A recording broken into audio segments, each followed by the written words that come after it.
ये बंदा जीता जागता सबूत है कि प्यार आपकी पूरी दुनिया पलट सकता है।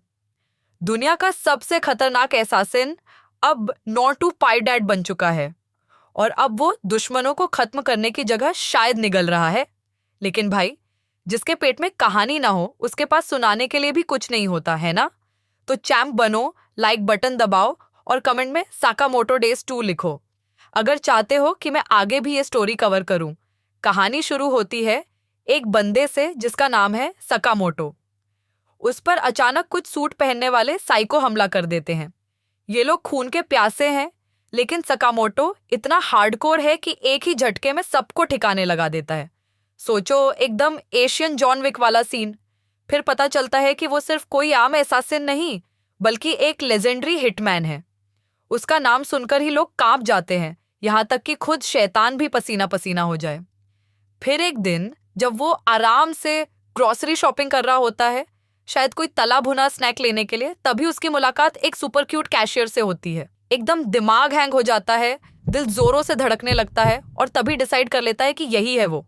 बिना कोई टाइम वेस्ट किए वो अपने किलर लाइफस्टाइल को छोड़कर शादी कर लेता है और दोनों की एक बेटी भी हो जाती है।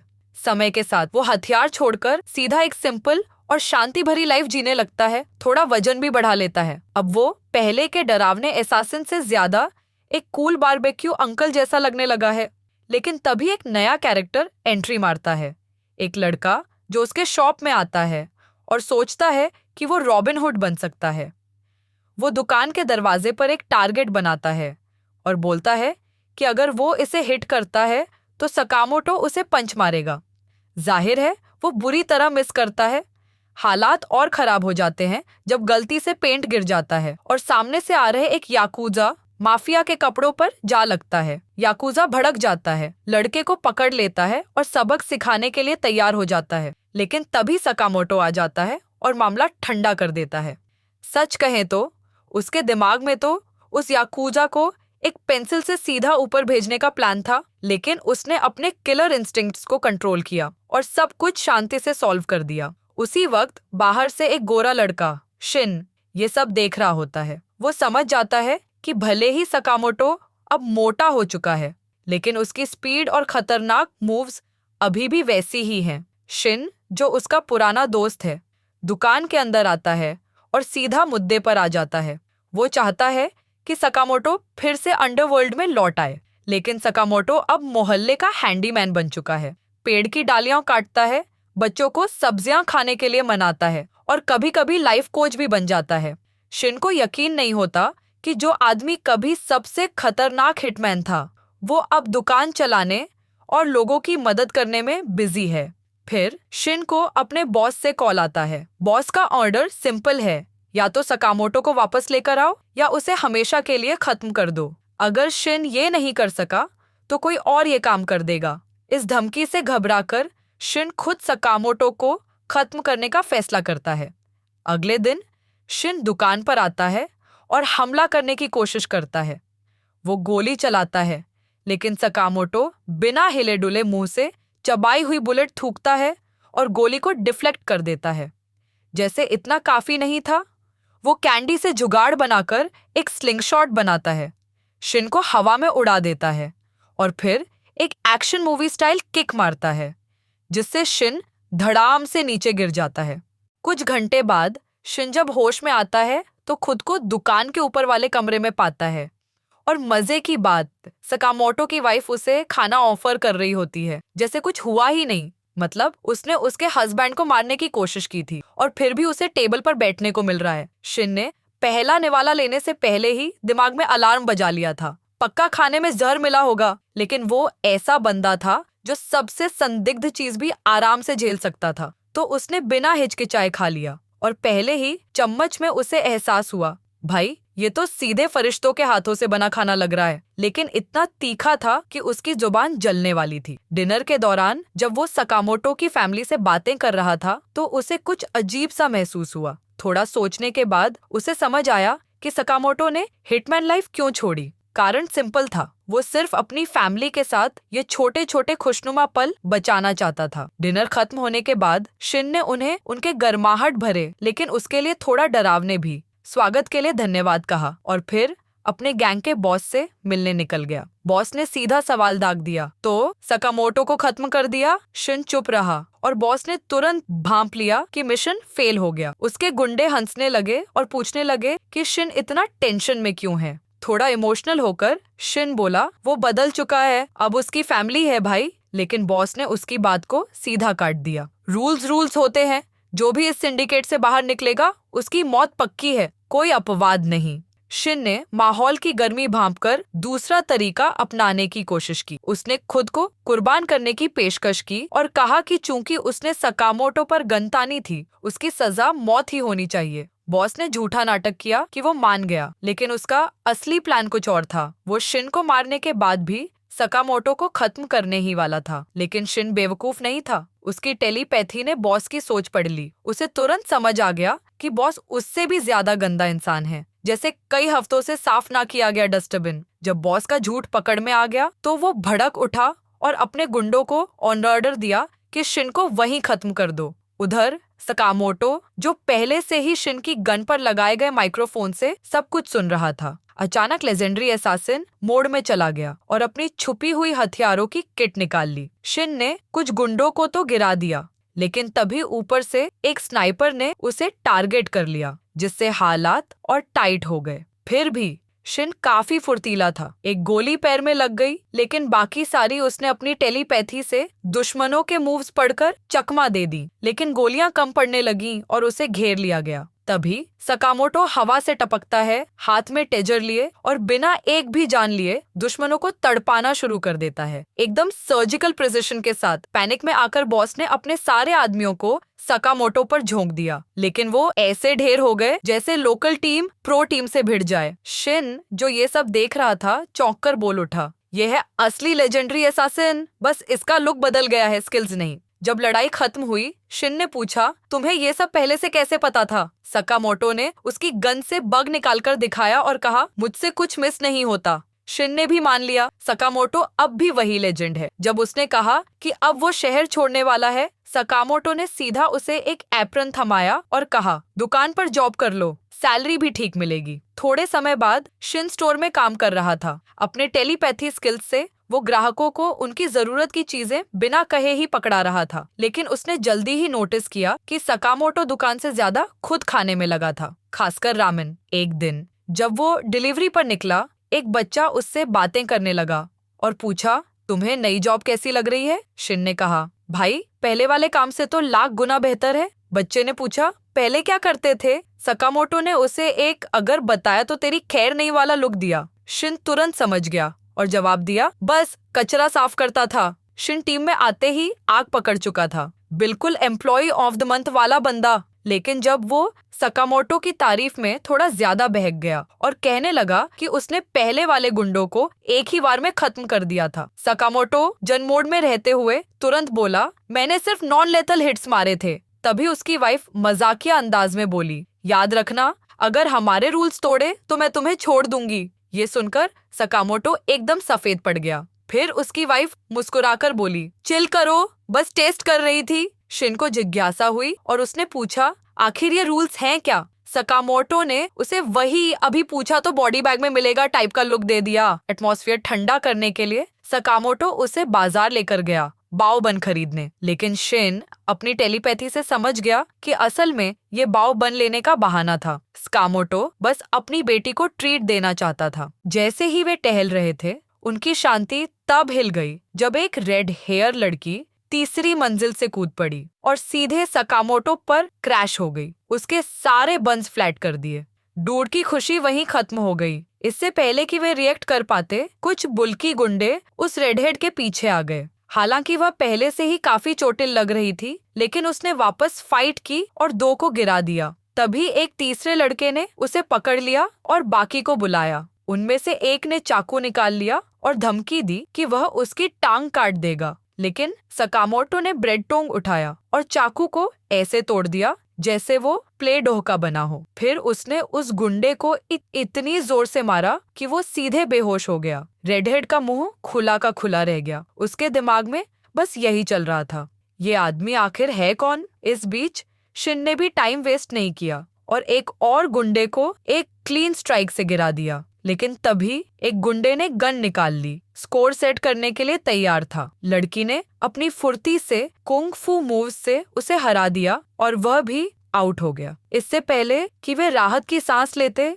और भी दुश्मन आ गए। सकामोटो ने लड़की को अपनी बाहों में उठाया और टर्बो स्पीड में दौड़ लगा दी। शिन भी पीछे पीछे भागा। कहीं और इन गुंडों का बॉस काफी गुस्से में था। एक मिनियन ने समझाने की कोशिश की कि 2 रैंडम लड़कों ने सब कुछ खराब कर दिया, लेकिन बॉस ने उसे अपनी छड़ी से पीट दिया। फिर उसने ट्विन असैसिन्स को बुलाया और कहा कि वे अपने तरीके से किसी को भी मार सकते हैं। वे ट्विन साइकोस पूरी तरह जोश में आ गए। उधर तीनों फ्यूजिटिव्स एक रूफटॉप पर आराम कर रहे थे। लड़की ने बताया कि वह एक फेमस माफिया क्लान से ताल्लुक रखती है। उसने एक के दिखाया और समझाया कि ये क्लान के वॉल्ट की चाबी है, लेकिन शिन अपनी मजाकिया स्टाइल में बोला कि इसे फेंक देना चाहिए, ये झंझट के लायक नहीं है। लड़की इमोशनल हो गई और बताया कि उसके पेरेंट्स ने इस चाबी को बचाते हुए अपनी जान दे दी और उसने कसम खाई थी कि इसे गलत हाथों में नहीं जाने देगी। फिर भी उसने माफी मांगी कि उसने दोनों को इस मुसीबत में घसीट लिया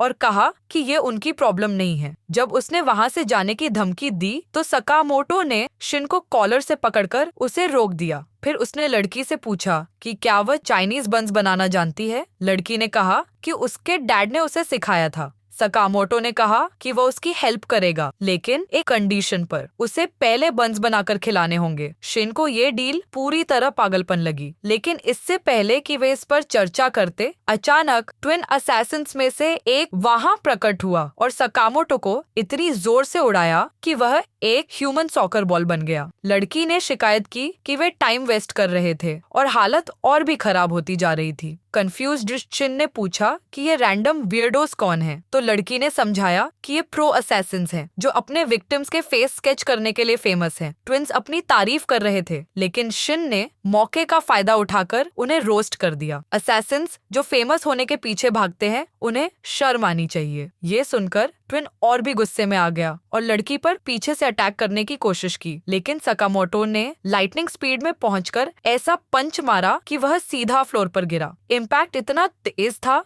कि पूरा फ्लोर क्रैश हो गया और सब नीचे गिर गए। मलबे में फंसा दूसरा ट्विन खड़ा होने की कोशिश कर रहा था, लेकिन उसे पहले ही समझ आ गया था कि उसने गलत आदमी से पंगा ले लिया। इसी बीच सकामोटो अभी भी अपनी शांति मोड में था और सोच रहा था कि इस वक्त एक ही बीन पेस्ट बन सही रहेगा। तभी एक नया विलेन वहां आ धमका और ठेठ विलेन स्टाइल में बोला कि सौंप दो तो तुम्हें जल्दी और बिना दर्द के खत्म कर दूंगा। लड़की भड़क गई और बोली, नहीं, मैं लड़कर मर जाऊंगी लेकिन हार नहीं मानूंगी। सानरेई ने एक ठंडी हंसी हंसते हुए कहा, तुम्हारे पेरेंट्स ने भी यही कहा था, इससे पहले कि मैंने उन्हें काट डाला था। बस ये आखिरी वार था। लड़की पूरी तरह गुस्से में आ गई और सानरेई पर टूट पड़ी, लेकिन सकामोटो ने उसे पीछे धकेल दिया, खुद आगे बढ़ते हुए। शिन ने मौके पर ही अपना क्लासिक लेक्चर दे दिया, कूल रहो, इसे अपने दिमाग से मत खेलने दो। लेकिन लड़की ने अपना दिल खोल कर रख दिया, बताते हुए कि वह वॉल्ट उसके पूरे परिवार की हिस्ट्री का प्रतीक है और उसके पिता इसे बचाते हुए मारे गए थे। वो इतनी इमोशनल हो गई थी कि उसने अपना गार्ड डाउन कर दिया और सानरेई ने इसी मौके का फायदा उठाकर उस पर कुनाई फेंक दी। हमेशा की तरह सकामोटो ने उसे कैजुअली कैच कर लिया, लेकिन ब्लेड उसकी हथेली पर कट लगा गया। खून देखकर लड़की ने पूछा, तुम किसी ऐसे इंसान को क्यों प्रोटेक्ट कर रहे हो जिसे तुम जानते भी नहीं? इस सवाल ने सकामोटो को अपने पास्ट की फ्लैशबैक में धकेल दिया। वह अपनी वाइफ के साथ क्रिसमस के दिन की यादों में चला गया। वह एक गिफ्ट लेकर आया था, लेकिन उसका पूरा शरीर खून से सना हुआ था। उसने कहा कि उसने पैसे कमा लिए हैं, लेकिन उसकी वाइफ ने मना कर दिया, कहकर कि उसे ऐसा कुछ नहीं चाहिए जो किसी की जान लेकर कमाया गया हो। बहस के बीच उसने धमकी दी कि वो एक लेज से कूद जाएगी। घबराकर सकामोटो ने उसे पकड़ने के लिए छलांग लगा दी और दोनों स्नो में गिर पड़े। वहीं लड़की ने उसे वो बात कही जिसने उसकी पूरी लाइफ बदल दी। हर किसी के पास कोई ना कोई होता है जिससे वो प्यार करता है। तुम्हें मुझसे प्रॉमिस करना होगा कि तुम अब कभी किसी की जान नहीं लोगे। प्रेजेंट में वापस आते ही शिन, जो अपनी टेलीपैथी से ये सब देख रहा था, थोड़ा इमोशनल फील करने लगा। लेकिन तभी साइको ट्विंस ने अचानक सकामोटो और शिन पर अटैक कर दिया। दोनों ने अपने अपने तरीके से फाइट की, लेकिन ट्विंस ने एक क्रेजी मूव आजमाया, हर डायरेक्शन से अटैक करने का। लेकिन सकामोटो ने ऐसा डॉस किया जैसे वो डांस कर रहा हो। आखिर में जब उसकी गर्दन थोड़ा क्रैक हुई तो शिन ने उसे पेन रिलीफ जेल पकड़ा दिया। ट्विंस को यह और गुस्सा दिला गया और उन्होंने एक और मूव लॉन्च किया, लेकिन इस बार सकामोटो ने पहले वार किया। उसने एक ऑब्जेक्ट इतनी जोर से बल्डी के सिर पर फेंका कि वह तुरंत बेहोश हो गया। इमो ब्रदर यह देखकर पूरी तरह पैनिक कर गया और उसने सीधा सकामोटो पर हमला किया, लेकिन सकामोटो ने उसके हथियार को ऐसे तोड़ दिया जैसे वो प्लास्टिक टॉय हो। जब इमो को समझ आया कि वो पूरी तरह आउटमैच हो चुका है तो उसने भागने की कोशिश की, लेकिन शिन ने उसकी गर्दन में रस्सी फेंककर उसे गिरा दिया। सकामोटो ने डील को सील करने के लिए उसके ऊपर एक फ्रिज दे मारा। लड़की पूरी तरह शॉक थी। उसने पूछा, तुम लोग आखिर हो कौन? और सकामोटो ने बस इतना कहा, शॉप क्लर्क्स। बाद में गैंग का लीडर ट्विंस के बारे में पूछकर बुरी तरह से घबराया हुआ था, लेकिन इससे पहले कि वो कुछ और बोलता, लड़की वहां पहुंच गई और सीधे उसकी गर्दन पर चाकू रख दिया। शिन ने उसे उकसाया कि वह बॉस को थोड़ी धुनाई कर दे, लेकिन सकामोटो ने उसे शांत रहने को कहा। आखिरकार लड़की ने वॉल्ट को ओपन किया और अंदर एक से एक हेयरलूम्स पाए जो कई जनरेशन से उनके परिवार में थे। उसे एक शराब की बोतल मिली, साथ में उसके डैड की एक नोट लिखी चिट्ठी जिसमें लिखा था कि वह उसके साथ ये पीना चाहता था जब वह बड़ी हो जाएगी। यह पढ़ते ही लड़की की आंखों में आंसू आ गए। उसने उसे दुनिया की सबसे बेस्ट ड्रिंक कहा। तीनों ने साथ में कुछ स्क्वैश्ड बन्स शेयर किए और एक चिल मोमेंट एंजॉय किया। अगले दिन सकामोटो शॉप पर आया, लेकिन एक मॉन्स्टर हैंगओवर के साथ। तभी शिन को पता चला कि लड़की अब वहीं काम कर रही थी। सकामोटो ने बताया कि वह अब फैमिली का हिस्सा है, लेकिन सिर्फ एक रूल है, कोई किसी को नहीं मारेगा। उसने शिन की तरफ घूरते हुए कहा, अगर ये रूल तोड़ा तो मैं तुम्हें तोड़ दूंगा। उधर कहीं और कुछ शेडी फिगर्स सकामोटो की दुकान को दूर से वॉच कर रहे थे। उनके हाथ में सकामोटो की फोटो थी जिस पर एक क्रेजी बाउंटी लगी हुई थी, 1 बिलियन येन सिर्फ इस ओल्ड गाय के सिर के लिए। सकामोटो बस एक सिंपल और शांत लाइफ चाहता था, लेकिन ट्रबल उसका पीछा छोड़ने को तैयार नहीं था। अगले दिन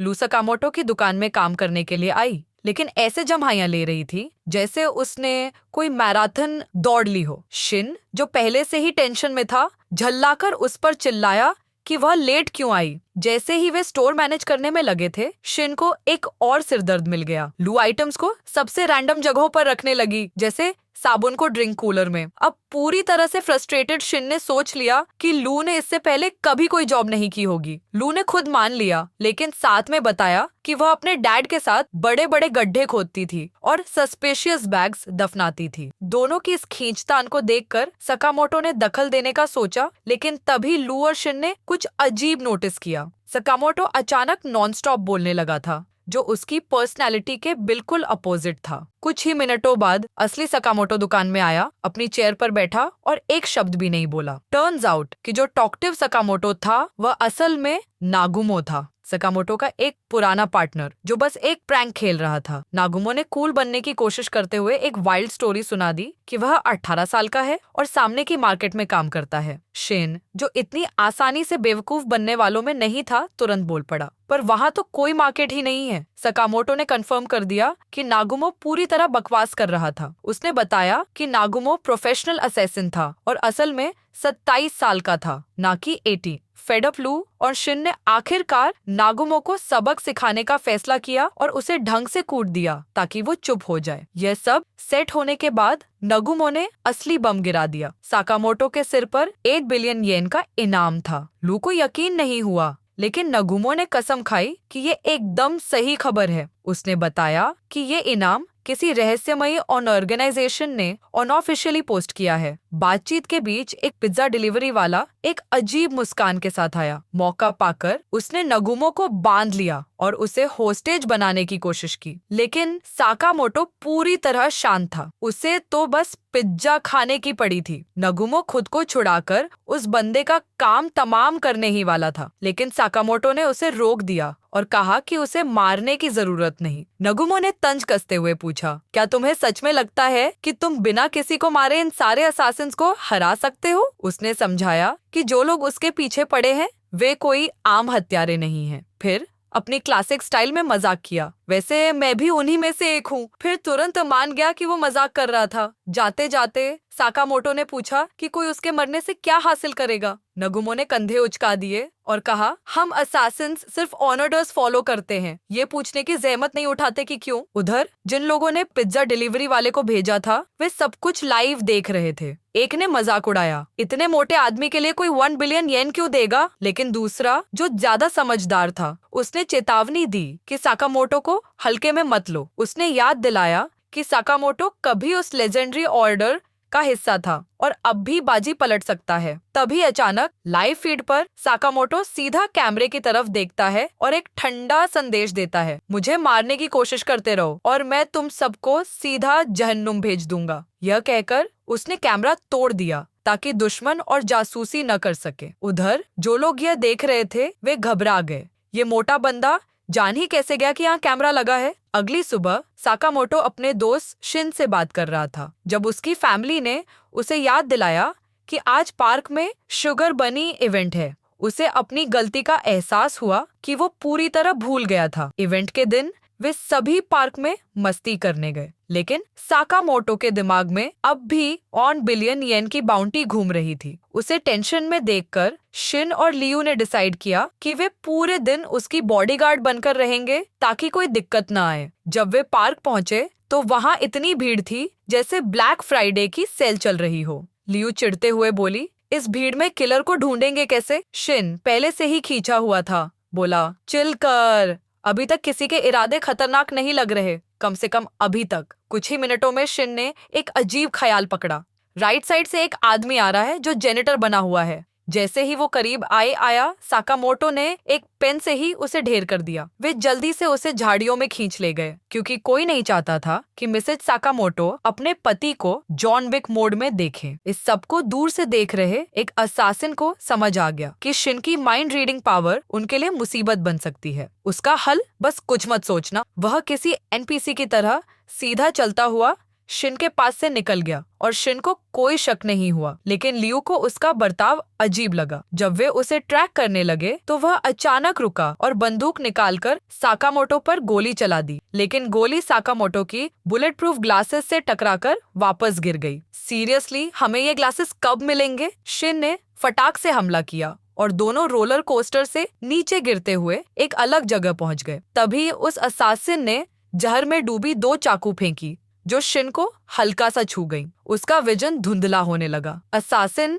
उसके ऊपर खड़ा होकर बोले जा रहा था, तुम जैसे लोगों की सबसे बड़ी कमजोरी मौत का डर है, ये तुम्हारा जजमेंट खराब कर देता है। लेकिन शिन ने जवाब दिया, साकामोटो को मौत से डर नहीं लगता, वो बस अपने परिवार की हिफाजत कर रहा है, इसीलिए वह सबसे ताकतवर है। जब तक असासिन इस बात को प्रोसेस करता, रोलर कोस्टर वापस आ गया और शिन ने उसके मोमेंटम का यूज करके खुद को उस पर फेंक दिया। दोनों सीधा बच्चों के थिएटर पर आ गिरे जहाँ शिन शुगर बनी के कॉस्ट्यूम में था और असासिन से लड़ रहा था। बच्चों को लगा कि ये प्ले का हिस्सा है और वे जोर जोर से चिल्लाने लगे, कितनी रियलिस्टिक फाइट है। मिसेस साकामोटो ने भी कमेंट किया, इस बार का परफॉर्मेंस ज्यादा रियल लग रहा है। साकामोटो, जो भीड़ में खड़ा था, ने शिन को असासिन के इरादे पढ़कर गाइड किया। शिन ने जबरदस्त डबल ड्रॉप किक मारी और दुश्मन हवा में उड़ता चला गया। बच्चों ने इसे प्ले का ग्रैंड फिनाले समझकर जोरदार तालियां बजाईं। साकामोटो हमेशा की तरह कूल बना रहा और सिर्फ इतना कहा, अच्छा किया। शिन को पहली बार महसूस हुआ कि वह अपने बॉस के लिए सच में काम का बन सका। ये पूरा सीन तो एकदम फिल्मी था। अगर आपको भी ये स्टोरी पसंद आई तो लाइक करें, कमेंट करें और सब्सक्राइब बटन दबाएं। मिलते हैं अगले एपिसोड में।